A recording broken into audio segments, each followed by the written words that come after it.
Hello, so today we're going to talk to you a little bit about the plan we had for our transformative hamlet and how we went about it.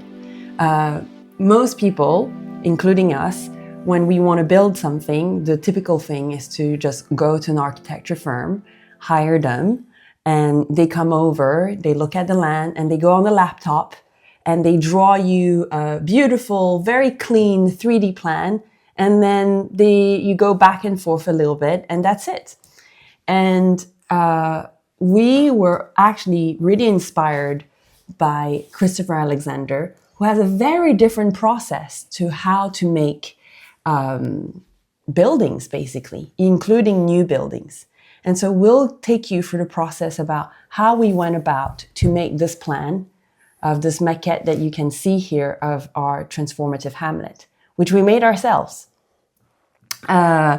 So maybe the first thing first is, what did we use to make this maquette? So in the book... Should I just say a little bit about the background? Sure. So one of the things that, let's say you're trying to actually do a building project. In this case, it was quite ambitious. It's like an entire hamlet. We're actually, by the way, sitting right here in this building. These are actually existing buildings here, and we're sitting right here, and kind of over there, you can't see, is out here onto a piece of land. And this is about 8,000 square meters. So it's about 60 meters by about 130 meters long. And there's a small road that goes past our house here, and there's like one neighbor, and then there's a slightly bigger road here. And we're in rural France. And this is, one of the things, if you're trying to do this yourself, or even talk to an architect, it can be a bit overwhelming. Like the question is, like, what is even a process for creating a plan? Once you actually start sitting down, you can draw lots of plans. We have like dozens we could show you, and it's a bit bewildering. So one of the things that we're also sharing with you today is, after reading like about 1,500 pages of Christopher Alexander, also the pattern language, and also a lot of other material, what the process we're showing is what he kind of recommends with some adjustments, and that is really functional and quite simple way to go about. And you can use it for an entire hamlet like this, or you can use it for a single room, a house, or even a single room in a house. And I don't know how much, should I say a little bit about the initial, like using the pattern language, or just go straight into the process for here? What do you think? Let's start a little bit with the pattern language, yeah. Yeah, so we did go a little bit the conventional route, right? Well, first of all, for this scale of a project, where we are in the world, you have to have an architect, it turns out. I mean, there are many things we learned about this process, but one was to actually submit the plans at the end and get planning approval, you actually need an architect. And we started talking to different architects. And one of the things, first of all, we'd asked them if they'd even heard of Christopher Alexander, and most of them had not. Yes. And can I say maybe to that is, we end up doing it ourselves, partially because while working with the architect, they could never really touch the essence of Christopher Alexander, because most of them might have heard a little bit of them, but did not get the essence of it, which in Christopher Alexander is preserving the living, honoring the living. And so if you're going to honor the living, well, you want to probably spend quite a bit of time in the land. And most of them might have spent an hour on that land, and that's it. And they would have a model of like the level of the field, looked a little bit about the orientation of the sun, but they would mostly work on the plan from their computer. But in that sense, it's difficult to really have a feeling of things. Oh, where are the spots where you actually want to hang out? You can't know that from being on the computer, because the computer can never really transcribe certain emotions and feelings you feel in the location, on the land. So that was something kind of that led that some of the plan we had at that point been on the land for about 4 years, so we had more of a sense of like where we actually enjoyed or hang out, and I also saw it myself. Sometimes I try to draw the plan just on the drawing, but it's then you're quite a lot in your head versus being with what the land is calling you to do. So that was also the reason behind, after having tried several times, that we're like, okay, we're gonna follow the book and do it ourselves. Yeah, and maybe to say, we keep talking about Christopher Alexander. Who is this? Who is this guy? So I don't know if you can. This is actually Christopher Alexander. That's Christopher Alexander right there. Here he is on a site in Japan. And he's the author with several collaborators of this work, The Nature of Order, also a pattern language, and a series actually around the pattern language, A Timeless Way of Building, the Oregon Experiment. Alexander was an architect, now I would say a legendary architect, not that well known, in fact, in field of architecture. If you go to most architects, they probably won't have heard of Christopher Alexander, or if they have, he was mentioned in some course, but they don't really studied him. He didn't get to build any like really major works. That, he didn't build the Sydney Opera House. Most of his attempts to build big projects weren't commissioned, and at the same time, Alexander had this huge influence actually outside of architecture. So he's kind of like famous in computer software because a whole bunch of work in computer software, like the idea of patterns and software patterns and agile, basically software approach, comes out of Alexander. And so he's kind of, I would say, this genius. I mean, he's a genius before his time to some extent. I mean, he is known in architecture. There are quite a few architects who followed him, who he trained. He taught. He was a professor at the University of Berkeley for many, many years, decades.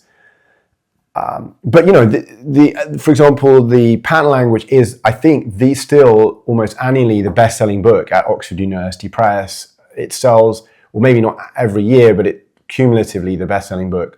I think it still sells like 50,000 copies a year. It's published in 1976.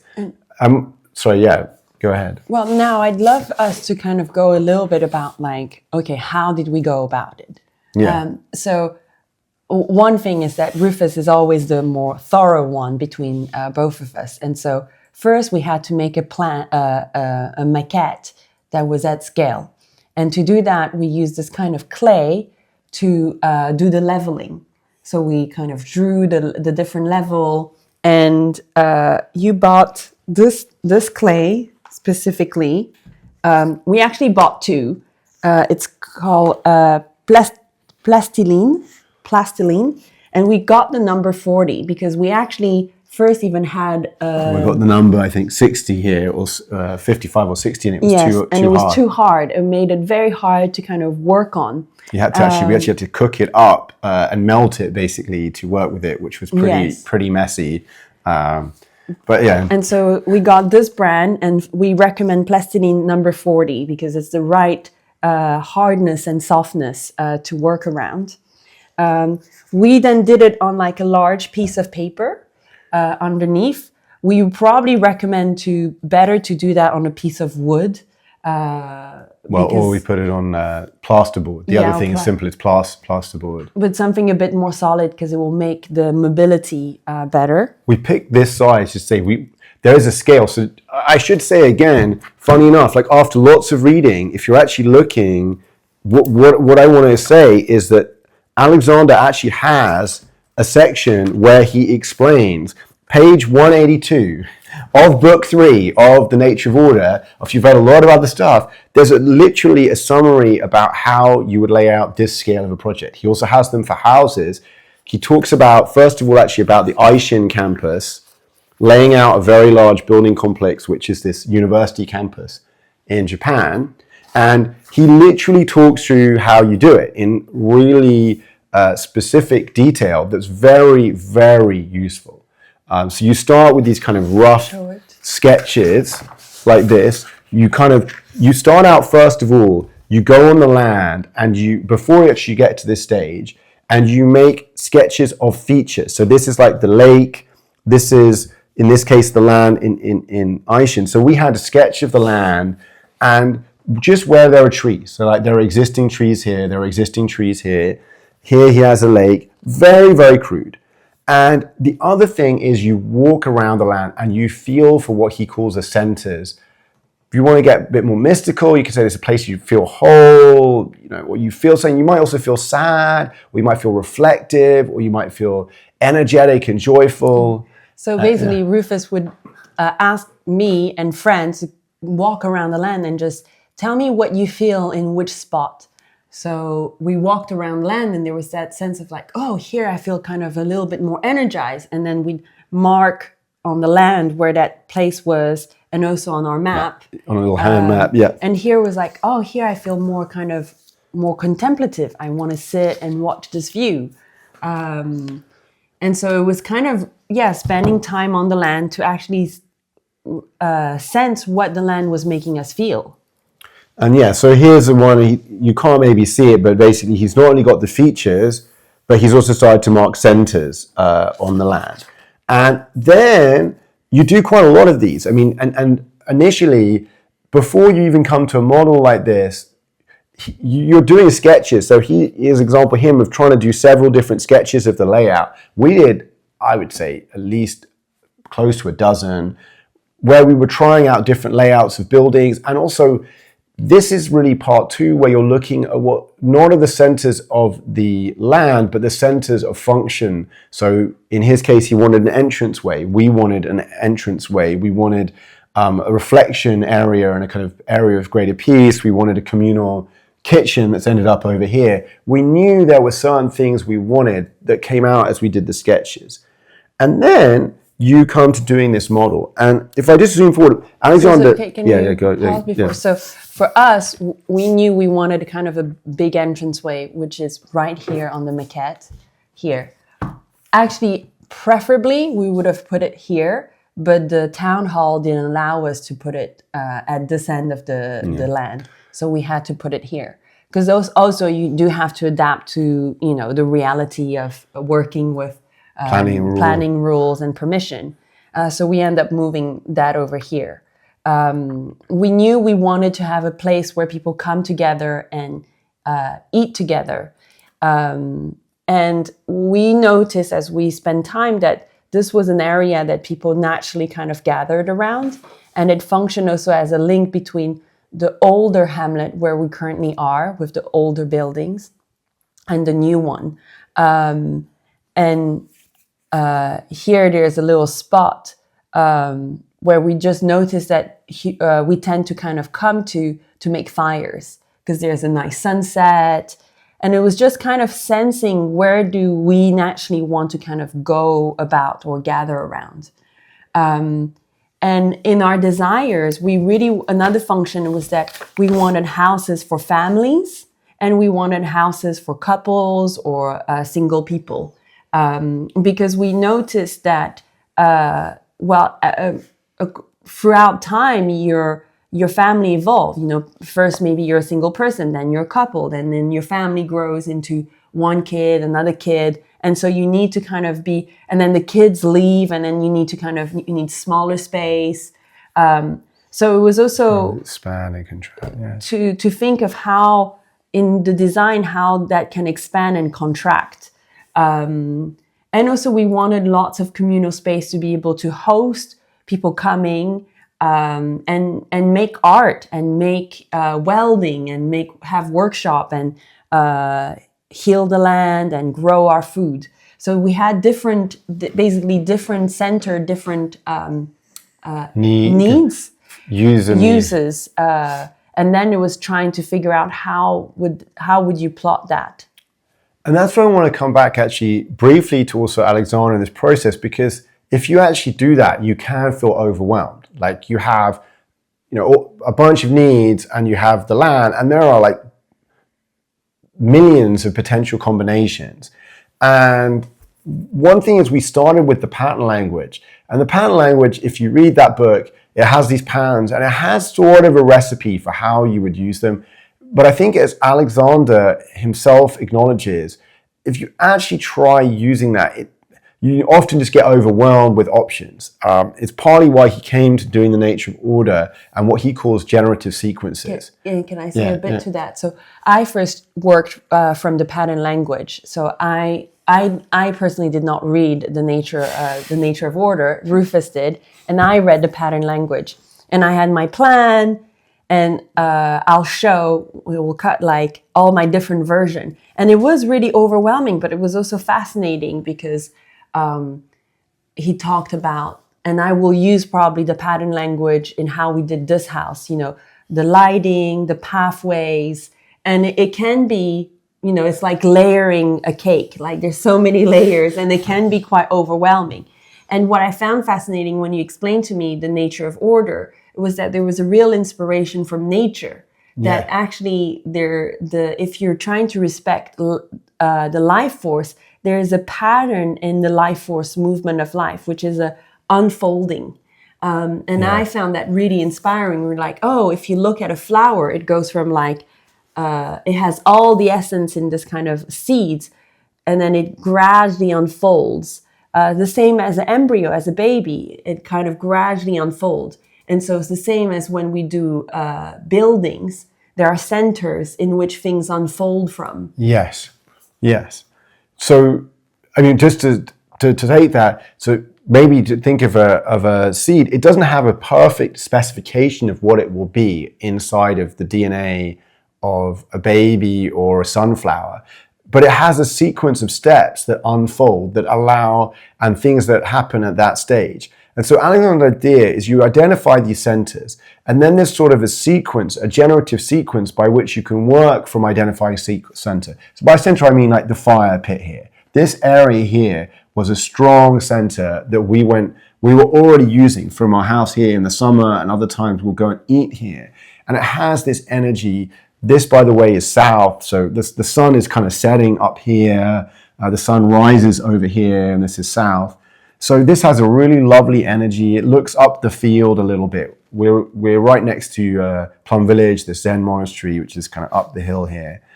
And so you could feel this was a center. The other breakthrough because you can have otherwise so many options, was as we walked around the land quite a bit with people, we started to find that there was this center here, this energetic center. People felt, it was kind of funny. People would go there and be like, it's kind of halfway down a slope. There's a slope here. I can see this Pigeonnier chapel here that exists. And they were like, I feel quite energetic here. And so we started to think this is where we should put the workshops and the more kind of entrance way and energy that had not actually, the high energy of things, which, by the way, originally we thought of having like an entrance down here. And there's all kinds of things that are shifted. And can I say a little bit about the unfolding, and the sequencing? If you look at nature, like an embryo, like often the heart is one of the first organ that gets developed, and then possibly the eyes and etc. So it's true that when I was doing the pattern language, I was like, where do I start? Do I start with the views, or do I start with the rooms, the common space? And what it was really helpful to have a sequencing in which you operated, because it kind of allowed things to fit together well. Because otherwise, sometimes I felt a little bit like Frankenstein. It's like I had a really good recipe. I knew all the ingredients I had to use to make that cake, but I didn't know in which order. It's like yes, that's the crucial challenge of the pattern language. Isn't it? There's some advice in it if you read the introduction that we tried, but he goes on and on about why that he came to like these generative sequences. And the other thing about Alexander that's kind of amazing is there's this both really almost, you'd say, abstract, profound vision about the living and that there is beauty and how we should build buildings. And then, like on this page here, I mean, you won't necessarily be able to see it, but he is literally detailing the kind of modeling clay you should use, what scale. He actually says, the stage of a living process which I have sketched in this chapter is marked really by the fact that when we are done with this phase, a whole project can be seen in its essentials. In a small paper model made at a scale of 1 to 200 metric or 1/16th inch to the foot, what I have covered in this chapter may be viewed as that phase of work which culminates in the making of such a model at 1 to 200 scale. Now he says, my reference to the scale of this model is meant in earnest. The topography in this modeling clay, not merely layers of cardboard because they are too crude, it is the feeling of slopes and land which is imperative. Nearby roads and buildings are on the model. He even then details the kind of card. I don't know if you've got it. Yes, he literally, so first he says, these models should be at 1 to 200. So this model is 1 to 200. And it shouldn't be 1 to 100. It shouldn't be 1 to 500, though you can make those models. He really recommends 1 to 200. Also, why do we want modeling clay? This is actually measured so it's topographically accurate. This slope, though you may not be able to see it, and it's not huge, it's about, I think it's a drop of about 3 or 4 meters over 60 meters here, but it is actually accurate. We measured it, and so the sloping here, down to a stream here, down here. Well, here we couldn't be accurate on that bottom side. On that bottom side, but that's outside of the plan. These trees are marked fairly accurately. This is not a tree, this is just a marker, but these trees, they're not to height scale exactly, but they're pretty close. But it's, so this kind of effort to make the model at scale makes a real difference, and to include trees, include bushes, and so on. And even the type of scale. The type of paper also, because we bought different type of paper. We bought this one, which is the one you see a little bit in this pink, in this one. It's too thin. It was with a little bit too thin, and then we also bought this one that is a little more rigid. And this is close to 1 to 200 grams, and this is 1 to 160 or something like 160. And basically you want the 200 grams. You want a little bit thicker. I mean, he didn't specify that, but he says you want manila folded material, a light buff colored card, a little stiffer than paper. You know, he actually specifies this in the book. And it does make a difference. Yes. And that's sort of his genius, is this combination of the big vision, specific steps, and the minutiae, the detail of it. And now we'll take you maybe a little bit more specifically on the plan. So this is the little road that at the end of this road is our neighbors, and there's not a lot of cars that pass. We have basically one or two Here neighbors. is a more main road with this slope, and this is to represent certain bushes. We had to think of parking, and so that's kind of where we see them. And also up here, this will be like a kind of mini garage for bicycles and stuff like that. Over here is the kind of eating kitchen, communal eating kitchen area. We should just say, the plan is for about 25 to 30 people with children who could live here. So it was designed so maybe 35 people could eat here. So the kitchen, dining area, and it had a kind of a view. Here we saw... I should just move this actually about there, yeah. Here is one energetic area that we felt was more contemplative. And so we imagined kind of like little places for kind of for 1 or 2 person that might not live long term, but come for a retreat, because that's kind of... Or even a meditation space. Or meditation space. Also, one thing was that to not completely define the utility of this place, because we might discover as we go along. I mean, let me say, that's another area where Alexander is a radical. I mean, Alexander really would oppose classic planning system as a whole. I mean, he's got a whole book on it, because in a planning system currently, at least in the West, in Western Europe, or largely now in the US or Canada, you have to specify where the windows are, everything up front, door. Which Alexander says the complete opposite of how to build whole spaces, which is you need to, first of all, you have this unfolding, you have these kind of step by step, and you need to adapt. You cannot know in advance what you're going to need. I don't know if can I say to that, that's really a reflection of our society, which is really in the head, in the mind, that thinks that from a perfect mind idea, you can then transpose it to the reality, versus taking from the reality, from nature, and unfold it from there. And we really saw it with our architect. And it's a huge tendency because it's the idea that you can control things and you can make perfect things that are aligned. But if you look in the past, how people actually did buildings like this one, is at first you might have made one section, you lived in it, you spent a lot of time in it. And by spending a lot of time in it, you're like, oh, actually, this is where I actually enjoy hanging out, or this is where I'd like to do the extension. And then you gradually extend it and unfold it from there, versus from your head, thinking you already know everything and building top down. It was a lot more bottom up. I mean, yeah, I mean, just to emphasize, if we had a choice and we really got to the Alexander method, we'd have probably just started with one point of this. There'd have been like, we would build one house here, for example. Yeah. We'd have built, the eating area, because that's a central heart point. And from there, gradually expanded and adapted. Because, for example, we'll have made mistakes. It won't be that this is the exact path. I mean, we try to walk this path, by the way, a lot, and it's not, in reality, it's definitely not a straight line like this. But we could feel that it basically goes along the contour pretty well. There's something felt good about it, but there will be adaptations. And we live in a world today, why is so much that we build so ugly? I mean, there are many maybe reasons, or I wouldn't even say ugly, unwhole, that not really doesn't leave us feeling well, is because we don't listen to ourselves, and we don't have a way to adapt ourselves to things. So just to come back, but we have to live with that model. And maybe last thing to finish, we'll take you to the land, we'll walk the land so you can really see what we're talking here about. But finally, as you can hear our baby waking up, and it's time for us to wrap up, therefore, is that this would be the more working areas, and these are more the houses, the living areas, and this is the eating area. So there's a kind of gradient across the space. Yes. Thank you. Bye-bye for now.